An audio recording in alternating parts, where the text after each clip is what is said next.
So I've been using my EasySMX X10 controller for about 6 months now, maybe a bit longer, but it's been quite a long time that I've been using this controller now, and I've got to say, I have pretty much all good things to say about it. But we do have a video coming up here on the main channel about a controller video roundup with maybe some more nicer controllers up to about $60. So I wanted to pick up this X20, which is supposed to be the nicer upgraded version of the X10, to kind of go over and see what differences it has and maybe if it's worth spending the extra $13 or so to upgrade to the X20 compared to the X10.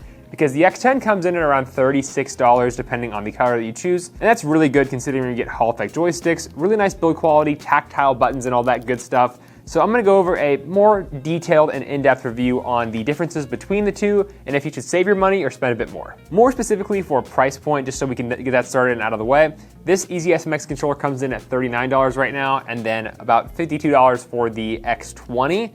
And that's not a too big price difference, but I will say there is actually a noticeable amount of differences between the two controllers. Before we dive into the differences between the two controllers, we're gonna be talking about what's the same about them. Obviously, both are Hall-effect joysticks. They're both by EasySMX. Both of them do have tactile buttons for their X, A, B, and Y, which I do happen to love. That's one of the best things about these controllers, in my opinion, is the nice clicky switches on their buttons.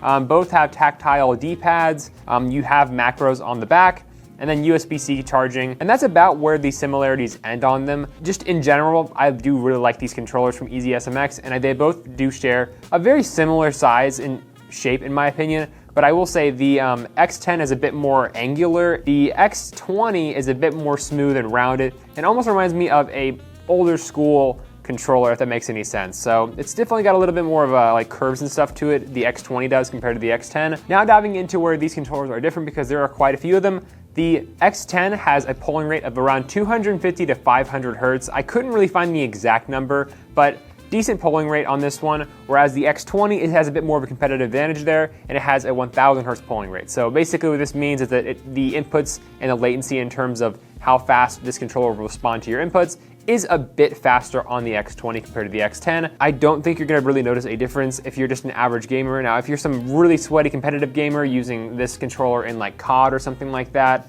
you may notice a small difference, but I really don't think it's gonna be that big of a difference. And with that, the battery life on the X20 actually takes a bit of a hit because the X10 doesn't have as higher specs in terms of the performance out of this controller, so you do actually have a longer battery life. To what I see, both batteries in these controllers are about the same. You can average around up to 40 hours on the X10, and I can definitely vouch for that. I hardly ever have to charge this controller. And then with the X20, we're probably gonna see about a 10 to 15 hour hit in terms of the battery life. And I think with controlling the RGB here, if you turn the RGB off on this controller, you might be able to get an extra couple hours out of that battery life. But at the end of the day, you're still gonna be lower because you have a higher polling rate on this controller. Talking a bit more about the joysticks for both of these controllers, the X20s are actually removable, so you can actually take these off. Honestly, I don't really know why you'd really want to do this, aside from the fact that if you buy extra joysticks, you can just slot them on and change that like so. I really don't think this is that big of a feature that I would necessarily use a lot. And then obviously these do have some form of software, but I'm not a big advocate for softwares in terms of controllers. If you want to adjust the feel and the inputs of your joysticks and change your macros and stuff like that, you can definitely dive deeper into the software, but that's just not something we're gonna be doing because I'm not gonna install it and I'm not gonna have much of an opinion on it. Speaking of software though, with macros, you can have 4 programmable macro buttons on the X20. This one has the extra 2 on the back compared to the X10. The X10 only has 2 macros on the back. I am also not someone who uses macros, so I don't really care too much about the fact that you have extra macros, but again, if you're a sweaty COD player, you may find this a bit of an upgrade. I mentioned earlier that the thing that drew me to this X10 controller from EasySMX was the tactile buttons, because they are really nice and satisfying when you're playing on them. I'll give you a quick sound test. Really, really nice on these buttons here. And then it also has a tactile kind of sound on the D-pad. Much quieter, but still really nice. And that's kind of what drew me to this controller in the first place. The X20 takes it up a notch and adds tactile feel and switches to pretty much everything that you're touching. You have the bumpers and the triggers. And the triggers are also, you can toggle them to be normal triggers, or you can switch them to the mechanical switch. So they're instant actuation, which is really nice, which I do wish this controller had. You also have your X, A, B, and Y, pretty much the exact same switches. They have a really similar sound, but they're a little more mushy and not as noticeably clicky on the X10. So that's kind of a downside. I do really like the X, A, B, and Y on the X10. X20 isn't as good. It's a little more flat, so they're kind of more in line with the shape of the controller. And then the tactile on the D-pad is also really nice.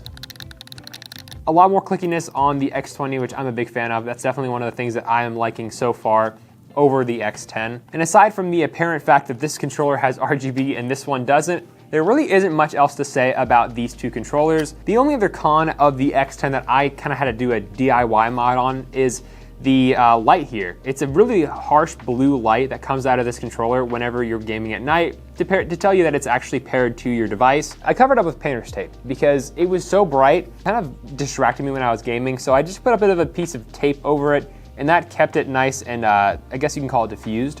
So that is no longer an issue, but the top plate that you can remove if you wanted to customize this controller really well does stick up a tiny bit. Now, this is one thing I also wanted to mention. You have a bit of customization out of the X10, but I don't think it's anything to write home about and buy this controller because of the fact that it has a removable magnetic faceplate. If you wanted to customize that, I would just buy the color that you really want to use and then call it a day.